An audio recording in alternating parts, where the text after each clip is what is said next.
The four insecurity types are based on distinct patterns in how our self worth, self esteem, and self confidence interact beneath the surface. They help us see why we feel the way we do about ourselves and why we react or respond the way we do in different situations. Insecurity type number one is the discounter, which we find in the bottom left corner of our chart.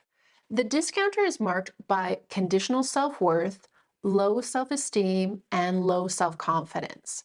Essentially, someone with discounter tendencies struggles to recognize their own value, both internally as a person as well as externally in their accomplishments and traits. When they fall short of a goal, their inner dialogue reinforces feelings of failure or inadequacy. And when they succeed, they find it difficult to acknowledge their efforts or celebrate their wins. Instead, their inner voice might say things like, "You really didn't earn this," or "You still could have done better." In this way, they discount both internal and external strengths, leaving their self esteem and self confidence consistently low. Over time, this creates a cycle where no amount of achievement feels satisfying or affirming, often producing negative self talk and an ongoing feeling of insecurity. Because if nothing ever feels good enough, it can become challenging to feel secure in who you are. All right, next, I want to introduce you to insecurity type number two, the fluctuator, which we find in the bottom center section of our chart. The fluctuator is marked by conditional self worth, low self esteem, and moderate self confidence. Like the discounter, the fluctuator also has conditional self worth. But while the discounter tends to downplay their value consistently, the fluctuator experiences temporary highs where they feel worthy when things are going well. Success, recognition, or praise temporarily lift their sense of value.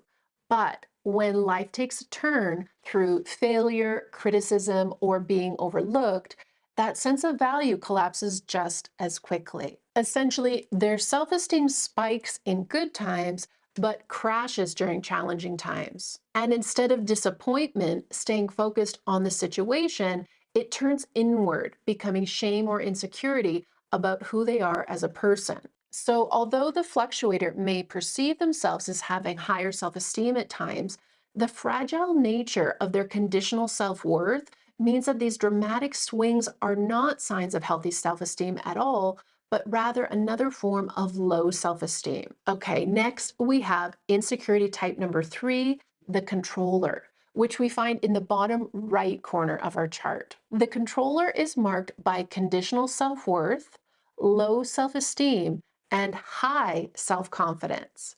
Now, at first glance, the controller might not seem insecure at all.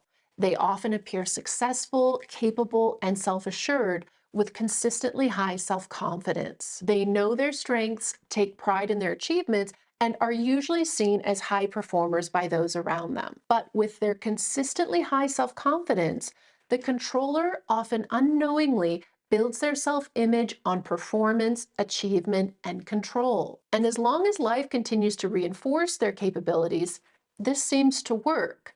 But when something happens that they can't control, fix, or achieve their way out of, a health challenge, a relationship loss, or a career setback, the cracks start to show. And this is where their insecurity becomes visible. When their usual strategies stop working and they can't maintain their typical appearance of strength and certainty, they don't just feel discouraged. They feel rocked at their core. Because they built their entire identity on their ability to succeed and excel, any disruption that challenges their performance also challenges their sense of self.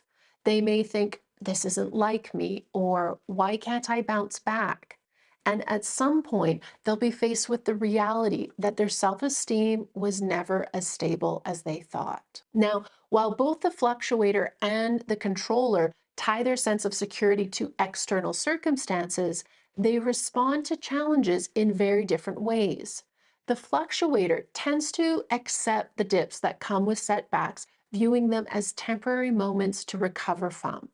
The controller, on the other hand, reacts to those same dips by doubling down using a sometimes unhealthy level of effort, control, and persistence to try to fix or prevent the problem from escalating altogether. And when we actively embrace and apply this work in our lives, that is when we begin shifting from the fragile insecurity types of the discounter, the fluctuator, and the controller to start embodying the traits of our single resilient insecurity type, the adapter. The adapter is the fourth and final insecurity type in this framework. In the 3S chart, the adapter is marked by unconditional self-worth, healthy self-esteem, and healthy self-confidence. And so we find the adapter across all three sections on the top row here. This is because the adapter knows that self-worth isn't something to be earned externally.